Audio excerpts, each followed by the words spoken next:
Tapos pag hindi So, ka pa ikaw, Timmy, nila nakatikim ka na ba ng threat? Hindi lang yung threat. 2 cases, threats, and offers. Diba? Ganyan yan. Una offer. Siyempre, una dadalhin ka muna sa santong dasalan. So, o-offeran ka niyan. Magkano ba? Ganyan yan. Magkano ba? Ganito. Siyempre, tapos pag hindi ka nagpabili, threats na yan. Yan, kakasuhan ka, ganyan. Pag hindi ka pa nadaan sa threat at hindi mo pa itinikom yung bubig mo or hindi ka pa rin tumahimik, teddy bells na yan. Ayan. Ito siya after niyang mabaril. Ayan. Okay. Ano bang reaction natin dito? Ano ba? Gusto ko lang malaman sa media, no? Sa mainstream media. Ano bang gusto nyo maging feeling namin dito? Na parang, ang weird na ilalagay mga pulis para, tas at the same time, hindi ko na hot pursuit eh. Hindi, alam mo. Sa compound diretso yung hinahabol. Parang hindi ako naniniwala sa eksenang nagbagong drug lord. True.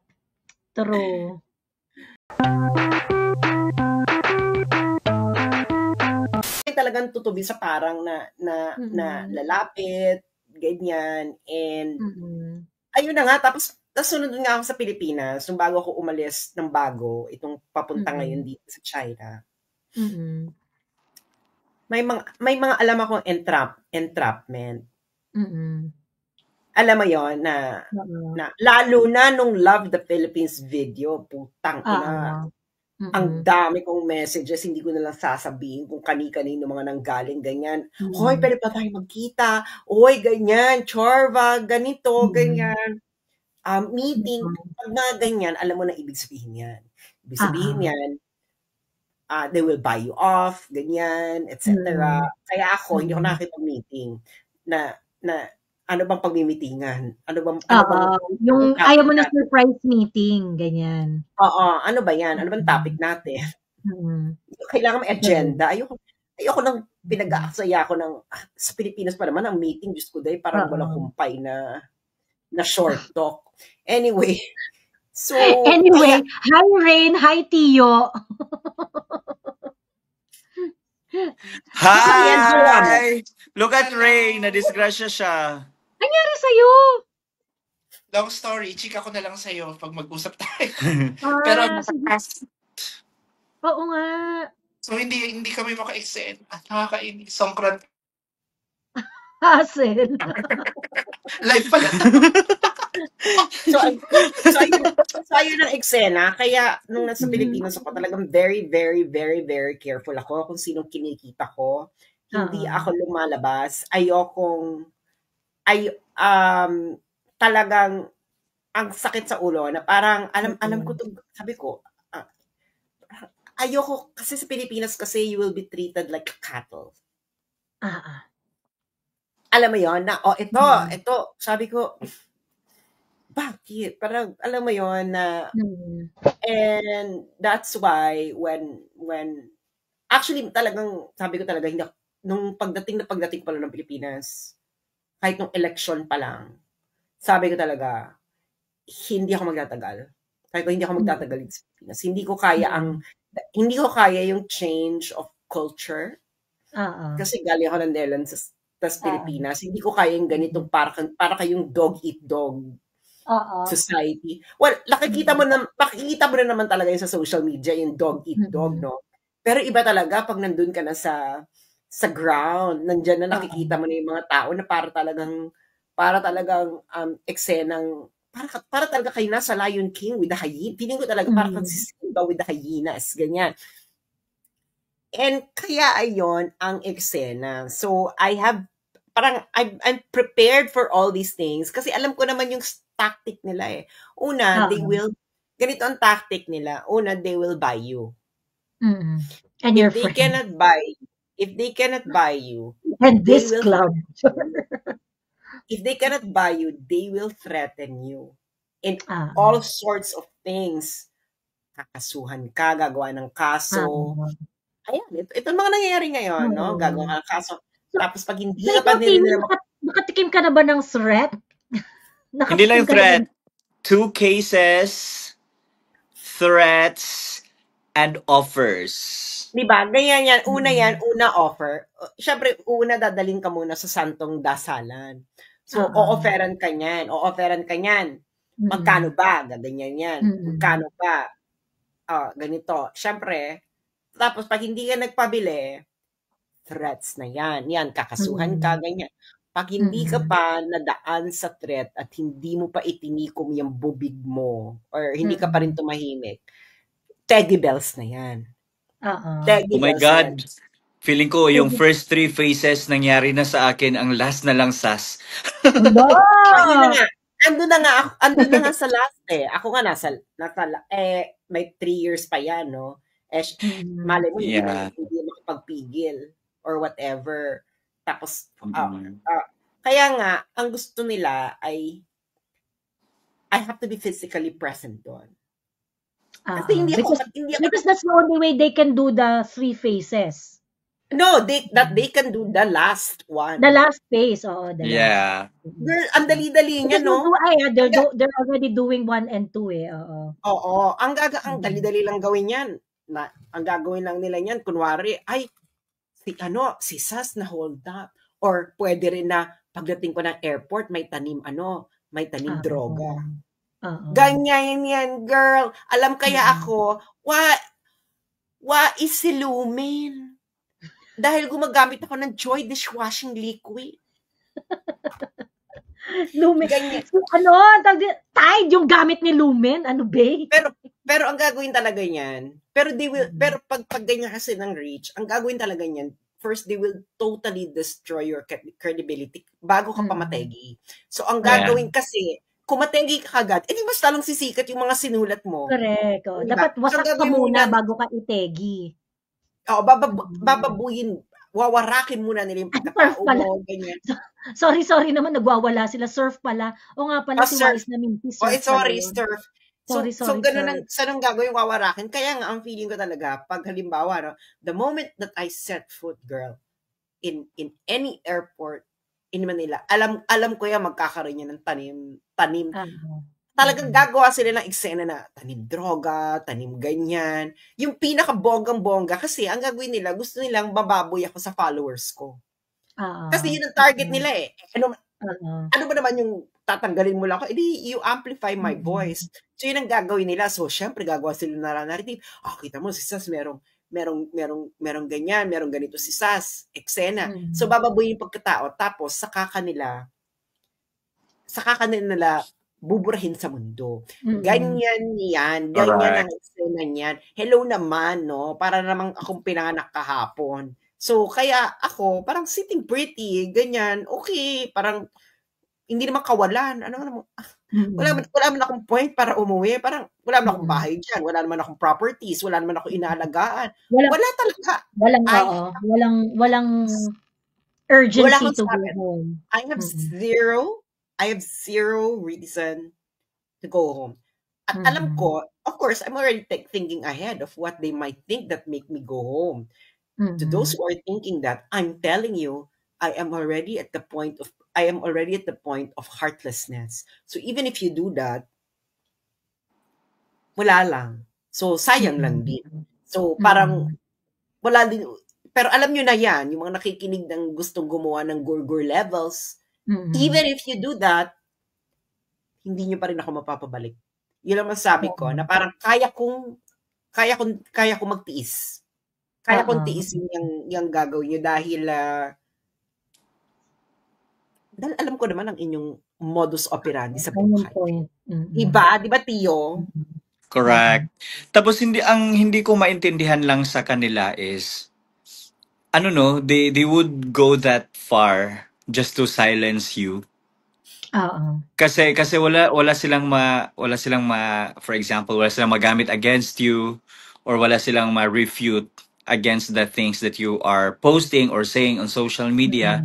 So they go that far. Very unfair siya. Pag iisipan mo talaga, unfair siya. Pero eventually, it would reveal their characters. Kung ano talaga sila. But Tio, no, it also tells us na yung panggugurgur nila, yung todong-todong panggugurgur nila, it also tells us how important we are, 'di ba? Correct. How damaging we are to their interest. 'Di ba? Kasi kung desidido sila na gurgurin ka, ibig sabihin, ganun sila nasasaktan sa atin. 'Di ba? Ganun sila nasasaktan sa atin. Pagkatapos, ang tawag dito, ayun nga, so parang the more na grabe yung length na they have to go through just to silence us, edi ibig sabihin, meron tayong ginagawang tama dito. Meron tayong nakakapagpit tayo ng bonggang-bongga dito. And sa totoo lang, ako nasusurprise din ako sa parang, so ibig sabihin talaga palang nasasaktan sila, no? Ibig sabihin, at nakakabahala kasi ibig sabihin, what we are saying, we are hitting the truth. Diba? Actually, hindi naman sila nagbabasa niyan mismo. Ang nagbabasa niyan yung mga maro nila, yung mga media relations. Sila ang nagbabasa ng mga page. Ngayon, before nila i-escalate yan sa principal, na yung principal mismo yung gagawa na ng action, i-gauge muna nila kung, ano ba to si Joey? Ano ba to? Ano lang ba to? Parang kurot lang ba to? Or actually, someone told me from their camp na the treatment to me by their ops is ignore Joey. As in, ignore. Ganon. So, gipitin lang ng gipitin lahat ng yung social media niya. Kasi, di ba, lagi akong nati-take down. Ay, hindi ko talaga mapag-grow yung ano ko eh. Yung social media pages ko. Kasi lagi nga akong tinitegi. So, ang ano raw sa akin, from a reliable source, nasasabi na, actually, ang ano nila sa'yo, ang strategy nila sa'yo is really parang to ignore you altogether. Ganon. Na parang, wala ka, yung hindi ka nag-exist, yung hindi ka sisikat, hindi ka ano, so parang, you're not gonna be a proper noun for them, parang ganon. Yun, yung pero, hindi ka babanggitin, hindi ka papangalanan kahit kailan. Sa akin, wala akong pake. Hindi. Ano yan, lumang strat yan because yan talaga yung ginagawa nila na para walang clout yung isang tao, ignore. Yeah. Pero if I'm going to be, let's say, beside you, Tio, and Sas, and all those other prominent voices, siguro parang ang ano nila is they do not want to add another voice. So, ano yan? Kumbaga, ano lang yan, wag i-legitimize. Ganon. True. Yeah. Tapos, go. Yeah. Hindi. Hindi, nag-agree lang ako kay Joey. Yeah. Pero ayun na nga, just ko nakita ko na yan. Di ba ganun yung ginawa nila kay Mocha? Anong ginawa nila kay Mocha? Ginawa nila kay Mocha, fake news. Tapos, yung mga maliliit na mali ni Mocha, gagawin malaki, i-blow up na malaki. Diba? Just to bring down Mocha. Kinasuhan din si Mocha. Kinasuhan din siya ng kung anik-anik na kaso, ganyan. And of course, hindi na lang dumating dun sa point na burger levels. Kaya alam ko na yung mga ganyang eksena. Ngayon, parang ako na ngayon yung eksena nila. Well, sabi ko nga, tingnan na lang natin kung sino unang mapapagod sa atin dalawa. Pero ganyan ang strategy niyan. Yung mga maro niyan, yung mga maro muna yung nag-a-assess. Tingnan nila na okay, ano ba ang level ng ano nito ng clout nito ng pag umabot na yan sa principal na ang nagsasalita. Yun na. About you. Hindi yung sa page nila kasi page nila nagsasalita pa niyan mga media officers. Pero pag sila na ang nagvo-voice out, parang katulad ni Adjong, na hindi niya napigilan. Na hindi na napigilan ni Adjong na sagutin ako. Ibig Yun sabihin, na, oo. may Sakit na sakit. damage na kailangan mo na mag-fight back. Yang si Correct. Barbers, sinabihan na yan ng maro niya, anuhan mo na to, kantiin na to. Anuhin nyo na to, kalusin nyo na to, ganyan. Yan, pagpunta nyo dyan, ibig sabihin yan, ano yan, meron na yung may damaging, ano na siya, red, nasa kumbaga, anong zone ba tong vlogger na to? Nasa yellow zone, orange zone, red zone. So, pa-red zone na ako, pag hindi natin to na, mahirap na to. Diba kasi nga, una, ginagawa ng maro nila. Una, bakla nagulat na lang ako, mga flip-topper, kaaway ako. Parang, ano problema? Oo. Maraming ganyan. Flip-topper na yung maaway sa'yo, no? Yung sinashoutout ka doon sa mga contents nila. Ay, by the way, shoutout ko lang, my boy, PH Update. Hello. Hello sa'yo at sa mga, sa channel ni PH Update. Ayan. Bonggang-bongga yan na channel diba, bigla nagka-flip-topper. Sino mga flip-topper? Hindi na kaya ng mga flip-topper. Tapos bigla, diba, yung ating madam, bigla na lang siya nagpa-interview na hulas yung itsura niya. Tapos may target na, mga pinangalanan, ay, sige nito, ganyan. Ayan na yan. Ibig sabihin yan. Nasasaktan na. Todo na yan. Ibig sabihin, ano na to? Ano to, game tapos on na. napansin nyo ba na like small chunk of the numbers ng lahat ng mga commentators ay mga lalaki, halos babae, 'di ba? Halos babae. Tapos ang mga triggered masyado, mga lalaki. nakita nyo yun na sabi ko talaga, bakit triggered sila masyado? For example lang yung encounter ni Joey kay Abante. 'Di ba? Bakit triggered to masyado si Abante kay Joey? Parang ganyan. 'Di ba? Well, for me lang din, if they want to parang compete with the information that we are exposing or writing on online, dapat labas din sila ng information, 'di ba? Ang problem kasi is we are parang writing opinions, we are parang throwing out materials online and wala silang panlaban because it means na totoo or wala talaga silang panlaban. So yun kaya kasi nga halimbawa, sino ba mga opinion writer niya? Hindi ko na siya papangalanan, baka alam niya na kung sino to, no? Hindi siya nagpapakita. Hindi siya nagla-live. Walang alam yung mga tao sa buhay niya. Totoo ba itong taong to? Ano ba itsura nito? Ini-etchos ba ako nito? Ba't hindi ito naririnig? Anong ganap nito sa buhay? Ganito, ganyan. Di ba sulat lang siya ng sulat? Hindi po pwede yan. Kasi nga, walang face. Wala kasi nga, about 90% of communication is non-verbal. So pag hindi ka nila nakikita, paano nila malalaman kung sincero ka? Kaya nga, di ba, yung iba kong follower, kahit nagsusulat na ako, sinasabi nila, naririnig ka namin sa sinusulat mo. Alam mo yun? Kasi alam na nila kung paano ko magsalita. They know how I emphasize specific words, how I will read a particular sentence, what kind of stresses, what kind of emotions I would put there, and etc. So Joey, may nag-comment si Thea ba daw yan? Ha? May nag-comment si Thea ba yan? Sino yan? Sino yun? Sino yan, Rain? Sabi ni Rain, pangit daw. Ay, hindi ko kilala. Hindi na natin ma-verify kasi mukhang hindi naman totoong tao. Hindi ko ma-verify sino ba yan.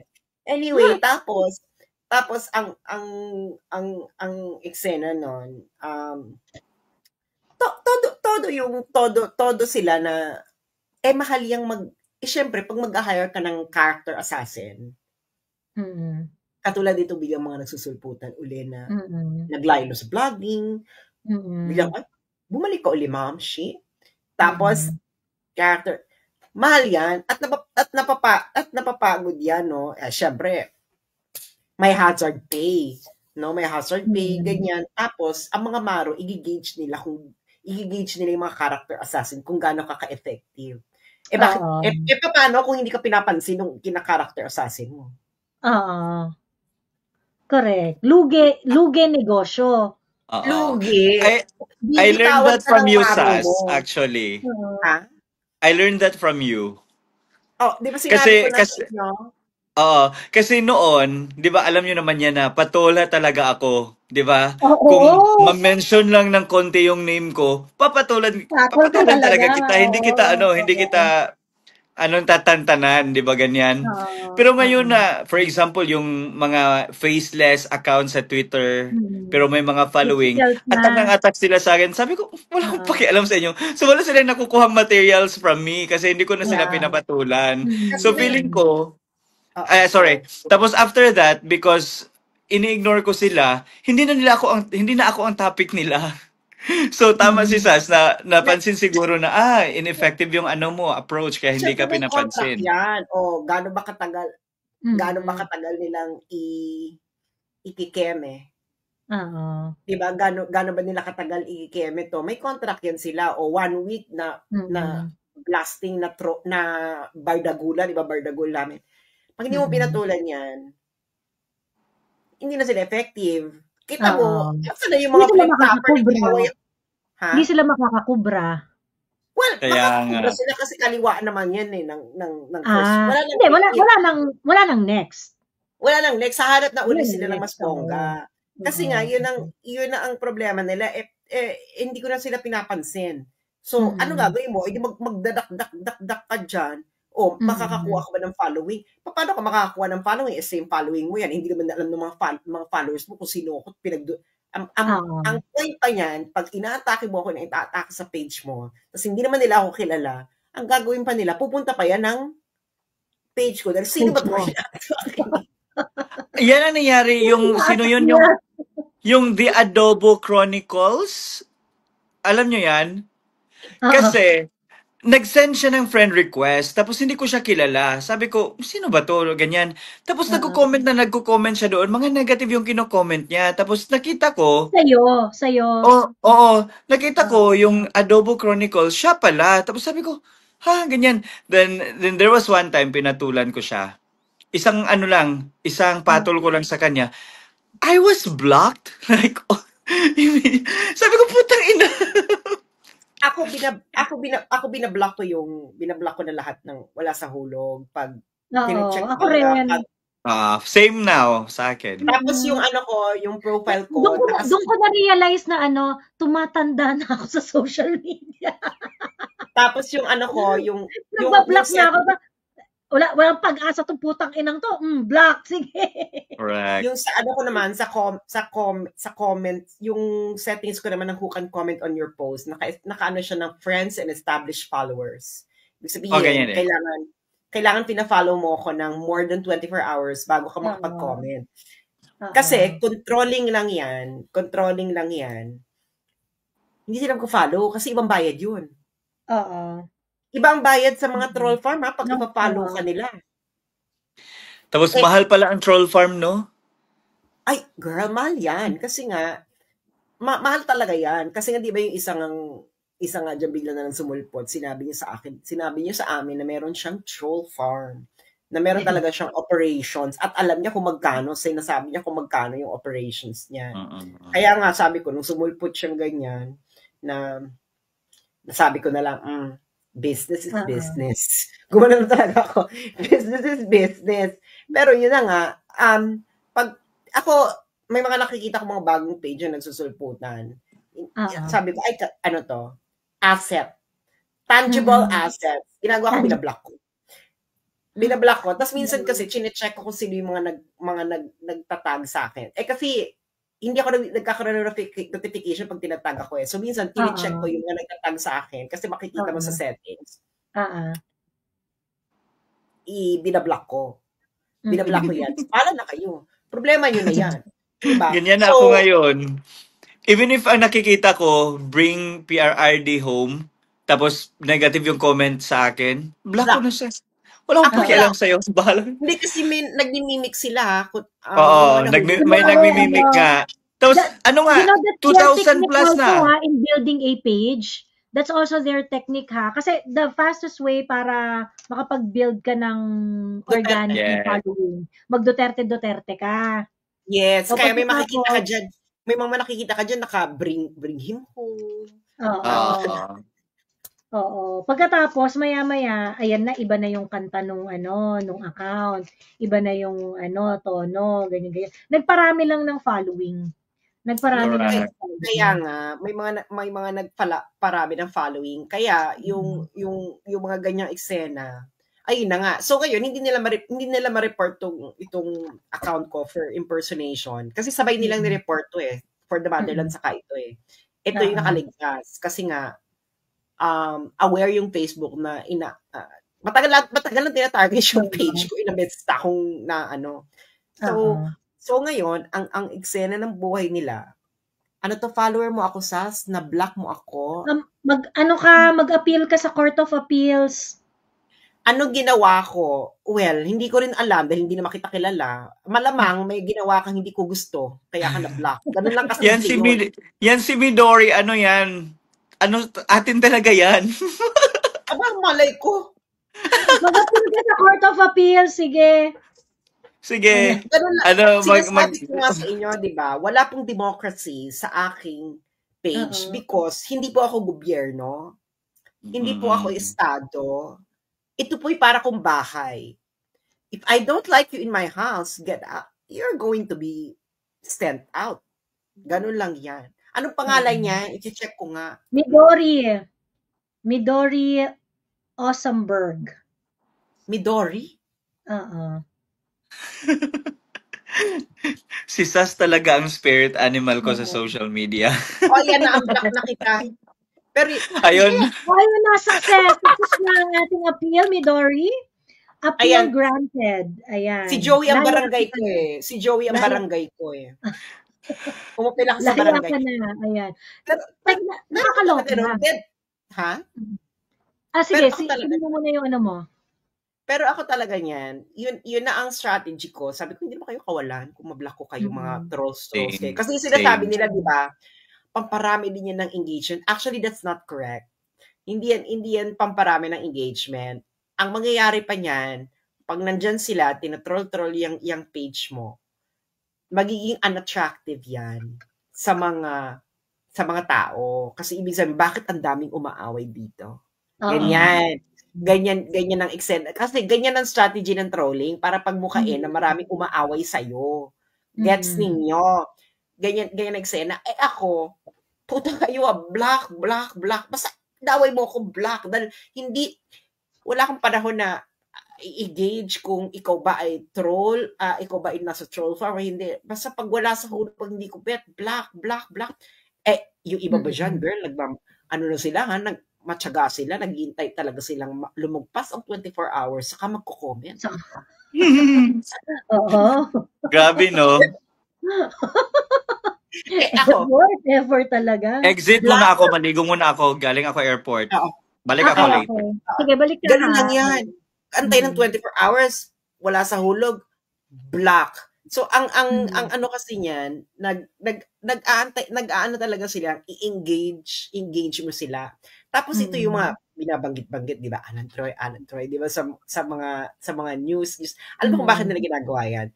Because they think na that could break me. Kasi syempre, trans, paano kaya natin ito kahirapan?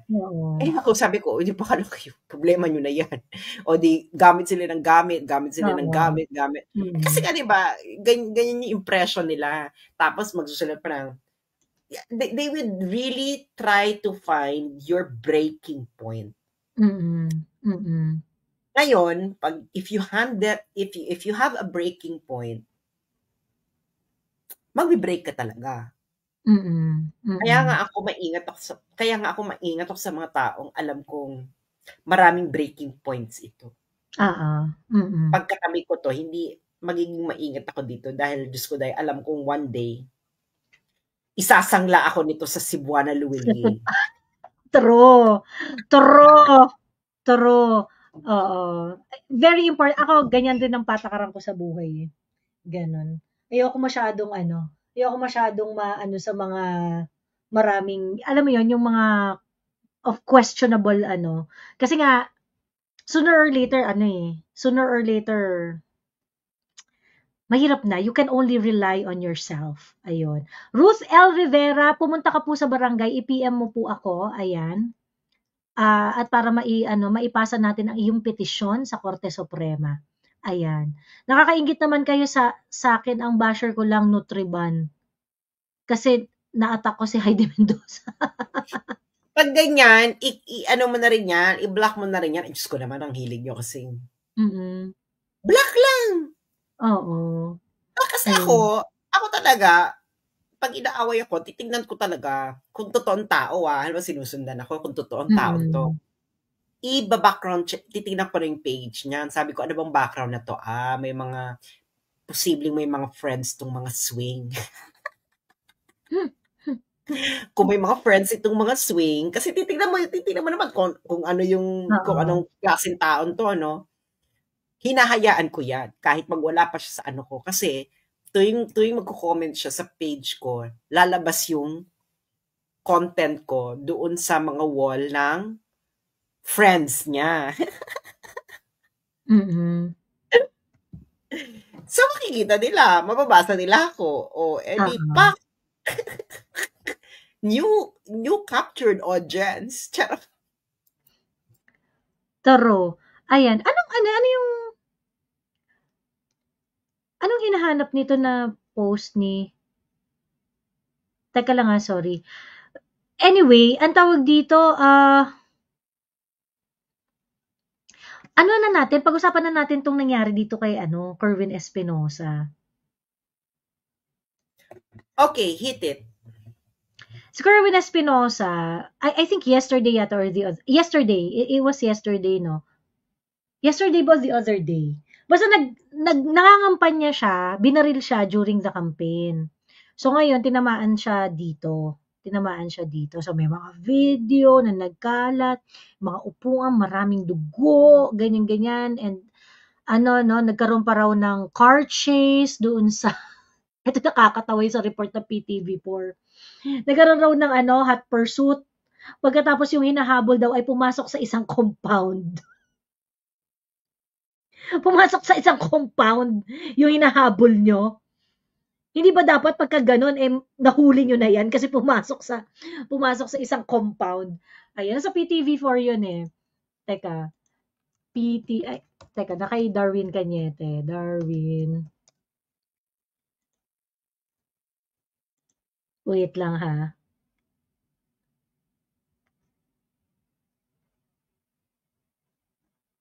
Nakakaloka. So, anyway, di yun na nga. So, inaano na siya. Wait.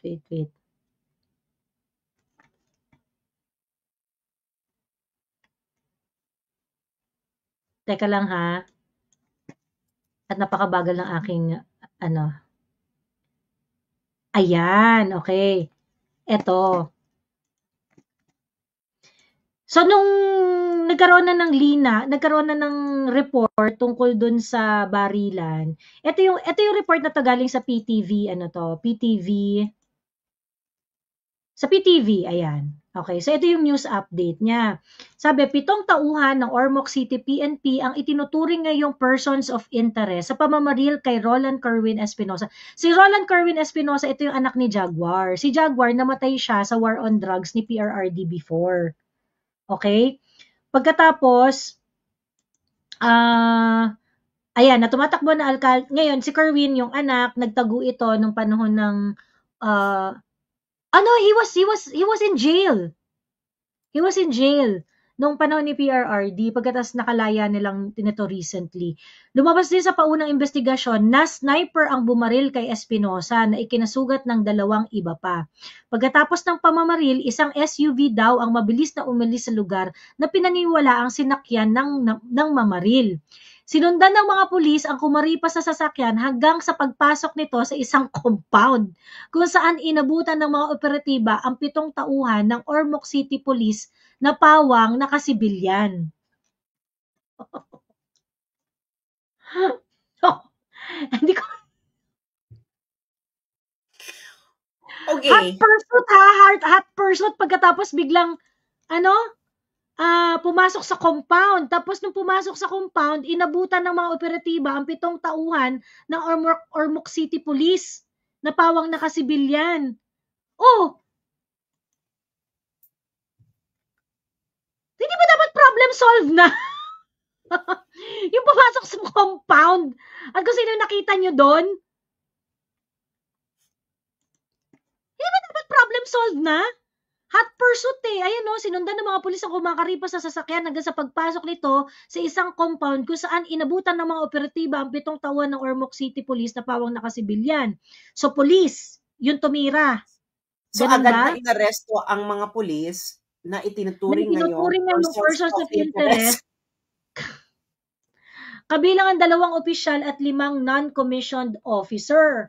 Pasado alas 4 ng hapon nitong April 10 nang barilin sa gitna ng pangangampanya sa barangay Tinagan, Albuera, Leyte ang self-confessed drug lord na si Espinosa. Tapos ngayon, ngayon, meron siyang interview. Meron siyang very, very quick interview tungkol nga doon sa mga pangyayari sa kanyang buhay. Sa kanyang pinagdaanan sa buhay. Sa kanyang pinagdaanan sa buhay. At ito ang kanyang makabagbag damdaming kwento. Mahal na Pangulo, sana dinggin nyo kami na paimbestigahan talaga itong mga pulis na to at ang pangyayari na pamamaril sa akin dito sa lungsod ng Albuera, lalo na kay Speaker of the House, Martin Romualdez, na inasahan namin, sir, na patas ang iyong pang-gobyerno. Sana walang whitewash na mangyari. Meron pa yan. Wait lang. Meron pang isa yan. Ito pa. Sa war on drugs, handa mo bang testify yan sa... Wait. Sir Kerwin, may nabanggit ka kanina na yung mga pulis may kinalaman dun sa war on drugs. Handa mo bang testify yan sa ICC kung sakasakali? Sa ngayon, sa nangyari sa akin, handang-handa ako. Kahit na anong mangyari. Lalo na para mabigyan ng hustisya ang aking ama na pinatay sa loob ng selda na walang kalaban-laban. Sir, nung marinig mo yung pag-aresto kay former President Duterte, ano po yung naging reaction po niya? Normal lang at naawa ko sa kanya dahil matanda na siya. Pero may batas tayo na dapat harapin ang mga sinasampa na kaso sa kanya. Ayan. At pero yung handa siyang tumistigo. Wait. Meron pa yun yung handa siyang tumistigo. Yung sinabi niya, yun na ba? Sinabi niya ba kanina? Nasa wall ko. Wait. Punta tayo doon. Ano yan? Is it the same? Is it the same video? Wait lang ha.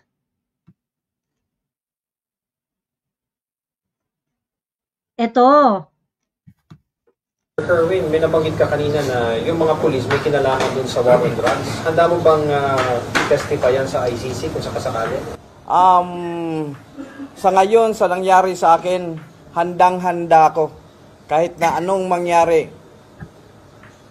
Lalo na para mabigyan ng hustisya ang aking ama na pinatay sa loob ng selda na walang kalaban-laban. Oo na napakinggan natin. Sir, nung marinig mo yung pag-aresto kay former President Duterte, ano po yung naging reaction po niya? Normal lang at naawa ko sa kanya dahil matanda na siya. Pero may batas tayo na dapat harapin ang... Ayan. So, yun na yung... Meron pa to Teka. Meron pa? Oo. Umay na girl.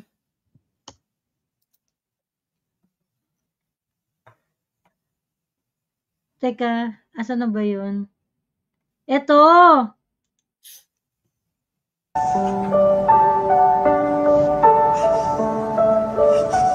This was him after being shot. ba siya nabaril? Ha? Saan ba siya nabaril? Sa dibdib dito.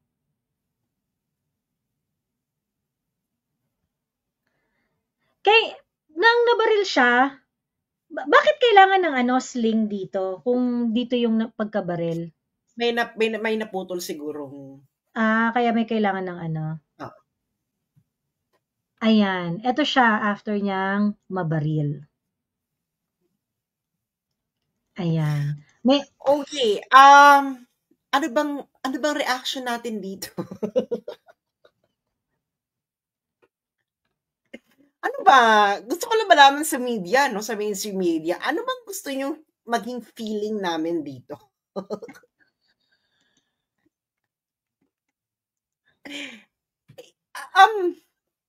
Hindi. Ako talaga, parang, kasi, aminin nyo, no? Ang media, they also have a narrative. That's how they tell the story. Hindi naman sila nag-report na Kerwin Espinosa na baliw ng ganitong oras at tamaan sa ganito. Hindi naman ganun ka-cold ang kanilang pagbabalita, di ba? Hindi naman sila katulad ng mga Chinese state media dito na putang ina, para lang sila nagbabasa ng recipe ng adobo. Yung walang narrative. Alam mo, yung talagang, wala lang. A, B, C, D, E. That's it. So, ang inaano ko ngayon, tanong ko alam mo naman ang Philippine mainstream media, may narrative. Ano bang gusto nyo maramdaman namin? Oo. Ito, through and through daw yung niya, through and through yung baril sa kanya. Kaya naman pala meron siyang Kaya merong malapit through and through yung tama sa kanya. Okay, so well, nung una ko narinig yan, nasabi ko na lang, justice. Bahala na kayo mag-interpret kung ibig sabihin ng justice.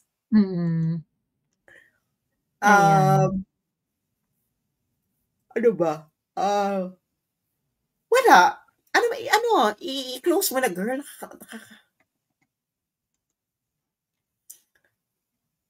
Ano i-react natin dyan? Parang, ako yung reaction ko dito, sa hinaba-haba man ng prosesyon, sa ICC din pala ang tuloy. Ayun, bigla, boom, witness. Well, ako naman, parang, natawa ako nung, yung mga sulat. Ewan ko kung itong mainstream media, sila, ha? Nang-haggard sila. Talaga, ang mga salita talaga nila. Confessed drug lord Kerwin Espinosa asked for help from Bongbong Marcos.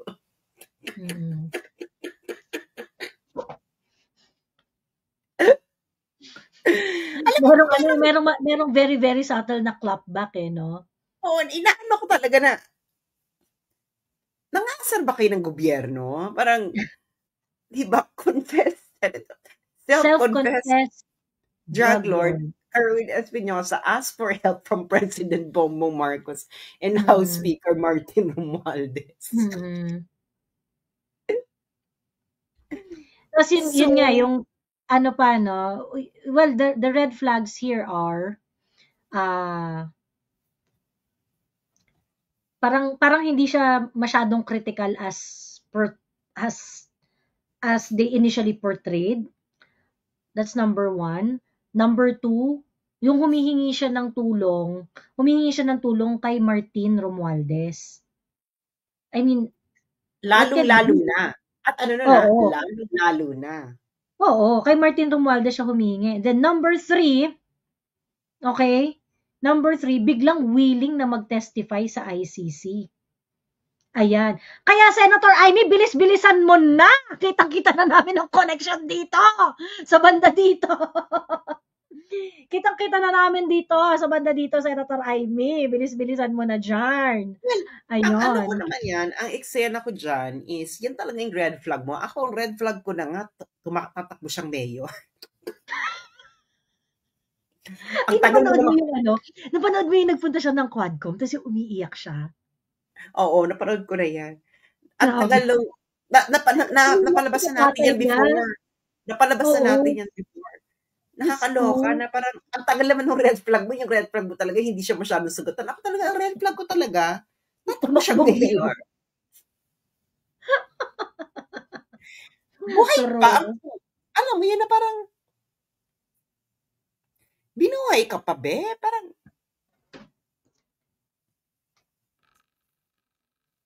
tapos yun nga, yung parang ang killer niya ay mga pulis. 7 nagpunta ng compound. Hot pursuit pagkatapos nagpunta ng compound. Parang weird. Na parang, ang weird na ilalagay mga pulis para tas at the same time, hindi ko na hot pursuit eh. Hindi, alam mo, sa compound diretso yung hinahabol. Parang hindi ako naniniwala sa eksenang nagbagong drug lord. True. Ano ba to? Nagbago ka ng negosyo? Nag-iba ka ng drugay na binibenta? Ano ba? Parang, Parang, it doesn't make any sense for me. Well, a lot of things are not making sense in this country, no? Katulad nito, it's not surprising. It's not surprising. Next topic tayo, girl. Punta ka ng so we can just parang sit back and laugh. Okay, actually meron pa kakaiba. Punta ka sa Walcott, hanapin mo yung pinost ko ng GMA News na balita dahil this doesn't make any sense. There's a lot of things that's weird, wrong, and bizarre, and discombobulating, and ano pa ba? Funny, odd, ano pa bang pwede natin sabihin? In short, puta, ano to? Ipapaliwanag ko.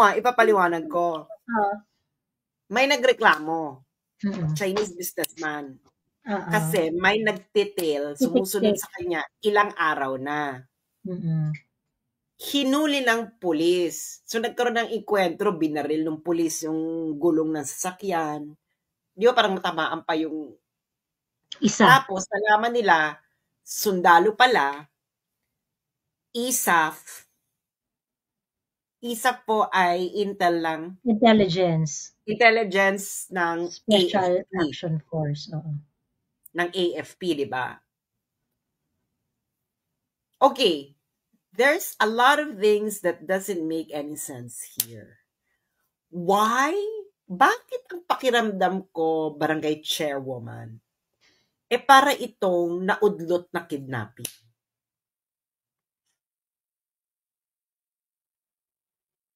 Bakit nakaganyan ka? Hindi, kasi diba, ano ba yung history ng kidnapping dito sa Pilipinas ng mga Filipino-Chinese? Ano nga bang history?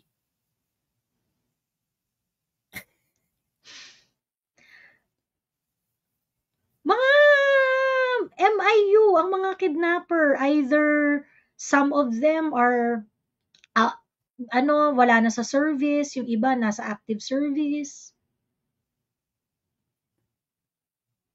May mga ganong history, Bax. Nung panahon ni Pinoy, di ba? Meron. Oo.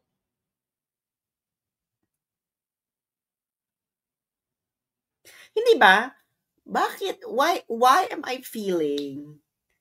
So your feelings is very valid. It has a historical basis. Hindi ba? Bakit feeling ko mukha itong naudlot na kidnapping? At ikalawa, baka kaya hindi ma-solve ang kidnapping dahil eto na yon and binlame na lang sa Pogo. True. Actually, yun yung red flag dito. Yung kidnapping, biglang naging pogo issue. Parang, may Diba? pinagtatakpan. May pinagtatakpan. Mukha mo yan yung Chinese spy na yan. Yun ang pakiramdam ko kasi nakakagulat, 'di ba? Tumataas ang kidnapping. Tapos bakit parang hindi siya ma-solve? Tapos bakit kasi may trauma na ako sa ISAF, tapos pag tinami mo sa kidnapping kasi nangyari na may in-extract kasi sa Turkey. Nakapunta nga ng Turkey ang ISAF para makapagkuha ng mga bagets. Ay, dyan pa kayo sa Pilipinas. Hindi ba? So, bakit unang-una, bakit ISAF, bakit ka nagtitail ng Chinese businessman? Oo. Pwede naman yung NBI. Di ba? Di ba pwede yung NBI ang kung meron talagang issue, pwedeng NBI. Bakit ISAF?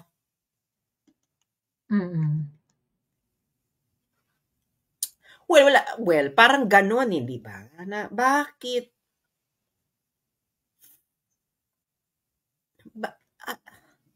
there's just something not correct.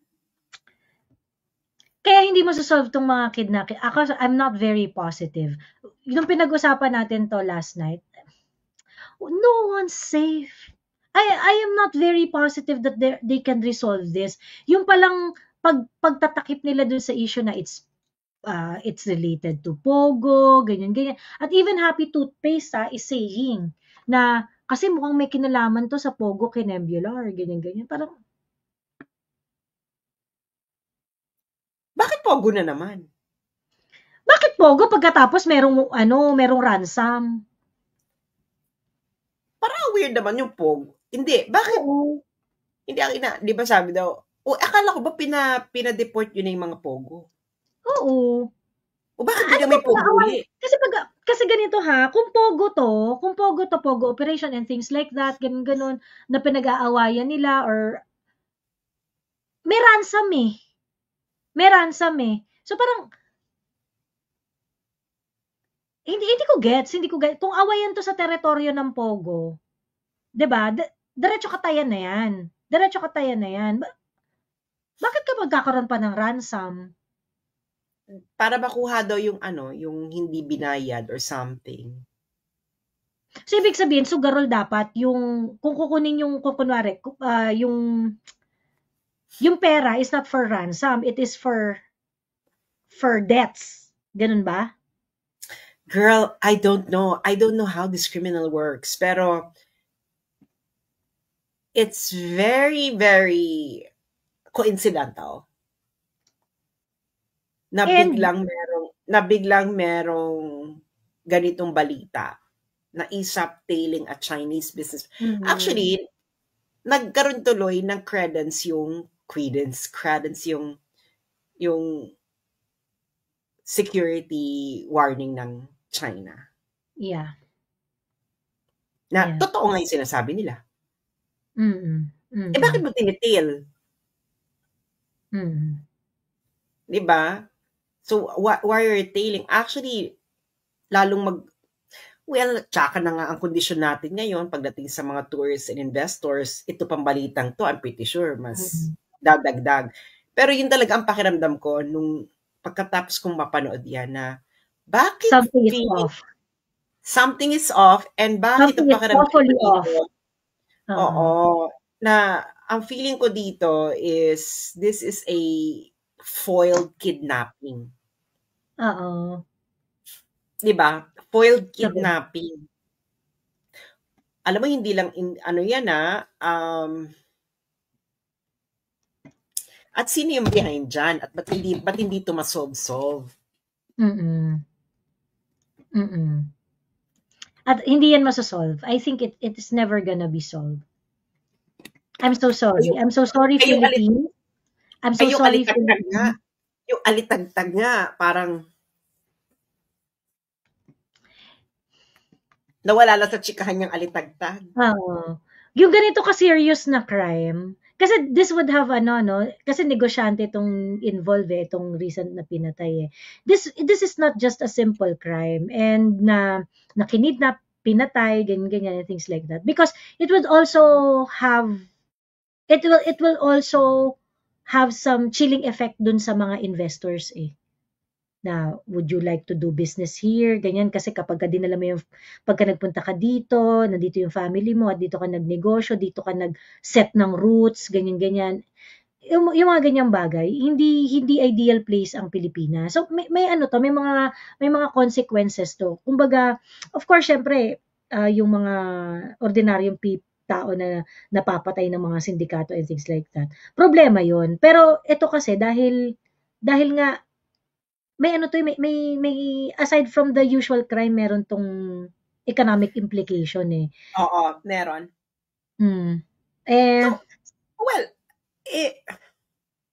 Girl, could you imagine kung ikaw Chinese? Pagdating mo ng Pilipinas, either pagkakamalakang spy or magiging kidnap victim ka. Or illegal pogo operator ka. O, bakit ka pa pupunta ng Pilipinas? Diba? So ngayon, ito yung mga moment that dapat gumamit ng 7,000 policemen para mahuli ang mga kriminal. Diba? Sabi nga ni Auntie Claire. Itong mga pagkakataon. Dahil hindi katanggap-tanggap. Di ba, Auntie Claire? Hindi katanggap-tanggap na ang bayan natin ay pinamumugaran ng mga kidnappers. Di ba, Auntie Claire?